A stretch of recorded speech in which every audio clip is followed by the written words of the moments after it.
Assalamualaikum warahmatullahi wabarakatuh. Salam sejahtera. Perkenalkan, nama saya Nafisa Salsabila dari kelas 10 4 absen 27. Di sini saya akan menjelaskan tentang hukum dasar kimia.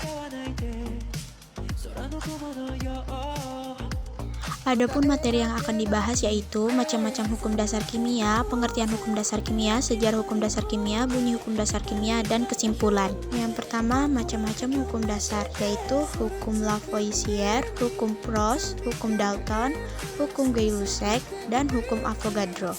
Terdapat para ilmuwan dari hukum dasar kimia, yaitu Anthony Laurent Lavoisier, Joseph Louis Proust, Joe Dalton, Gay-Lussac, dan Amedeo Avogadro. Selanjutnya kita masuk ke pengertian hukum dasar. Yang pertama, hukum kekekalan massa atau hukum Lavoisier. Hukum kekekalan massa merupakan massa yang dapat diubah menjadi energi. Hukum kekekalan massa atau dikenal juga sebagai hukum Lomonosov-Lavoisier adalah suatu hukum yang menyatakan massa dari suatu sistem tertutup akan konstan meskipun terjadi berbagai macam proses di dalam sistem tersebut, atau dalam sistem tertutup massa zat sebelum dan sesudah reaksi adalah sama, tetap atau konstan. Pernyataan yang umum digunakan untuk menyatakan hukum kekekalan massa adalah massa dapat berubah bentuk tetapi tidak dapat diciptakan atau dimusnahkan.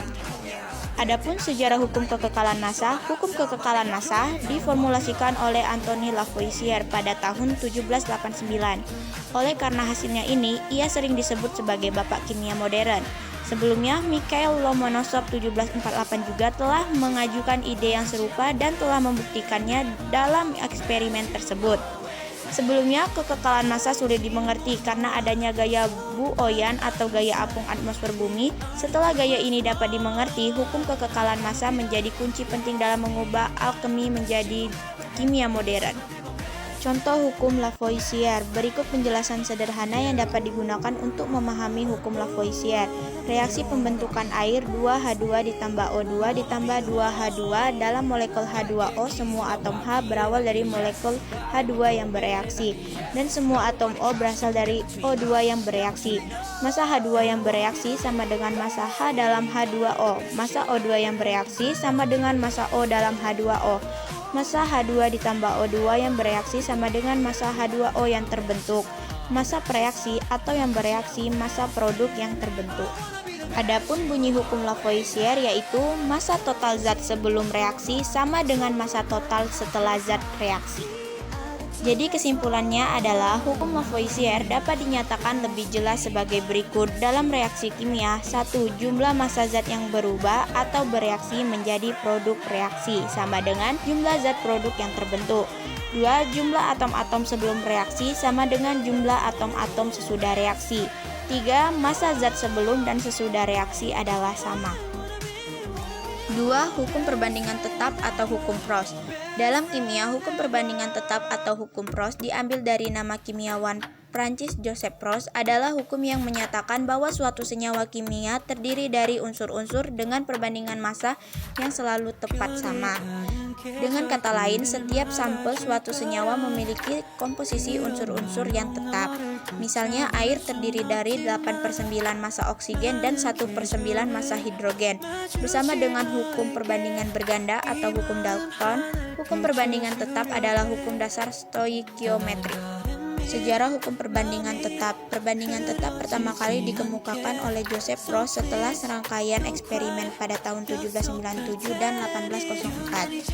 Hal ini telah sering diamati sejak lama sebelum itu, tetapi Proustlah yang mengumpulkan bukti-bukti dari hukum ini dan mengemukakannya. Pada saat Proust mengemukakan hukum ini, konsep yang jelas mengenai senyawa kimia belum ada, misalnya bahwa air adalah H2O dan sebagainya. Hukum ini memberikan kontribusi pada konsep mengenai bagaimana unsur-unsur membentuk senyawa. Bunyi hukum Proust adalah perbandingan massa unsur-unsur dalam satu senyawa adalah tertentu dan tetap. Kesimpulan dari hukum Proust adalah perbandingan massa unsur-unsur dalam senyawa sama dengan perbandingan massa atom-atom penyusun satu molekul senyawa. 3. Hukum kelipatan perbandingan atau hukum Dalton. Hukum kelipatan perbandingan adalah aturan stoikiometrik kimia yang menyatakan proporsi unsur-unsur dalam senyawa kimia melalui rasio bilangan bulat. Sejarah hukum kelipatan perbandingan. Dilansir dari Encyclopedia Britannica, hukum kelipatan perbandingan dikemukakan pada tahun 1803 oleh seorang ahli kimia asal Inggris bernama John Dalton. Dalton mengemukakan hukum ini untuk mendukung teori atomnya. Hukum kelipatan berganda dilandasi oleh hukum kekekalan massa dan juga hukum perbandingan tetap. Contoh hukum Dalton, misalnya unsur nitrogen N yang bereaksi dengan oksigen O dapat membentuk beberapa jenis senyawa. Contohnya adalah senyawa NO, NO2, dan N2O. Ketiga senyawa tersebut sama-sama terbuat dari unsur nitrogen dan oksigen, namun memiliki rasio perbandingan massa yang berbeda. Bunyi hukum Dalton adalah ketika dua unsur bergabung untuk membentuk dua senyawa atau lebih, rasio massa satu unsur yang bergabung dengan unsur lain yang bermassa tetap adalah bilangan bulat sederhana.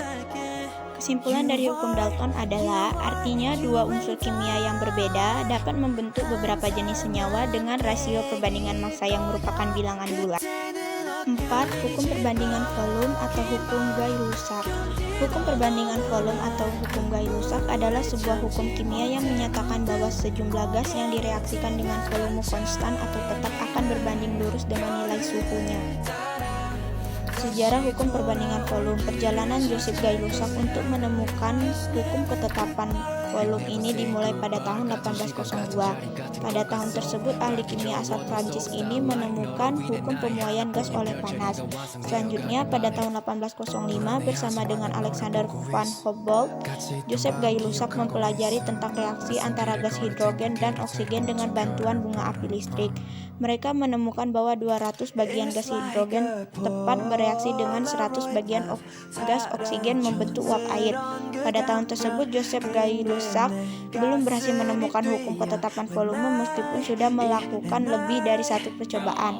Ahli kimia ini kembali melanjutkan percobaannya di tahun 1808. Di tahun inilah ia berhasil mencetuskan hukum ketetapan volume dengan melakukan percobaan menggunakan gas lain.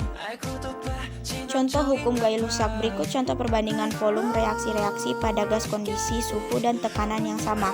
H2 ditambah Cl2 menjadi 2HCl. Perbandingan volume H2 banding Cl2 banding HCl sama dengan 1:1 banding 2. Bunyi hukum Gay-Lussac adalah pada suhu dan tekanan yang sama, volume gas-gas yang bereaksi dengan volume gas-gas hasil reaksi membentuk perbandingan bulat dan sederhana. Kesimpulannya adalah massa gas pada volume yang sama sebanding dengan massa atomnya dan pada volume yang sama memiliki jumlah atom yang sama juga. Dan yang terakhir adalah hukum Avogadro. Hukum Avogadro atau terkadang dirujuk sebagai hipotesis Avogadro atau prinsip Avogadro adalah suatu hukum gas eksperimen yang mengaitkan volume gas dengan jumlah zat gas tersebut. Hukum ini merupakan kasus hukum gas ideal yang spesifik. Sejarah hukum Avogadro. Hukum Avogadro ditemukan oleh Amedeo Avogadro, seorang ilmuwan Italia pada awal abad ke-19. Pada tahun 1811, Avogadro mengemukakan hipotesisnya dalam sebuah makalah yang berjudul Essay on a Manner of Determining the Relative Masses of the Elementary Molecules of Bodies, atau esai tentang cara menentukan massa relatif molekul-molekul dasar zat. Hipotesis tersebut menyatakan bahwa jumlah volume gas pada tekanan dan suhu yang sama berbanding lurus dengan jumlah molekulnya. Namun, pada saat itu konsep atom dan molekul masih kontroversial dan tidak diterima secara luas dalam komunitas ilmiah. Setelah Avogadro meninggal pada tahun 1856, karya dan hipotesisnya akhirnya diakui dan diterima secara luas. Pada tahun 1860-an, ilmuwan lain seperti Stanislaus Cannizzaro dan Jean-Baptiste Perrin memberikan kontribusi dalam memperjelas pemahaman tentang hipotesis Avogadro. Contoh hukum Avogadro. Hubungan antara volume gas dan jumlah mol. Hukum Avogadro memungkinkan kita untuk memahami hubungan antara volume gas dan jumlah mol gas dalam sistem. Pada kondisi yang sama, volume gas berbanding lurus dengan jumlah mol gas. Ini berguna dalam perhitungan stokiometri di mana jumlah gas yang terlibat dapat mempengaruhi volume reaksi. Bunyi hukum Avogadro adalah semua gas dengan volume yang sama di bawah tekanan dan suhu yang sama memiliki jumlah partikel atau jumlah molekul yang sama. Sekian materi yang dapat saya sampaikan. Saya ucapkan terima kasih. Wassalamualaikum warahmatullahi wabarakatuh.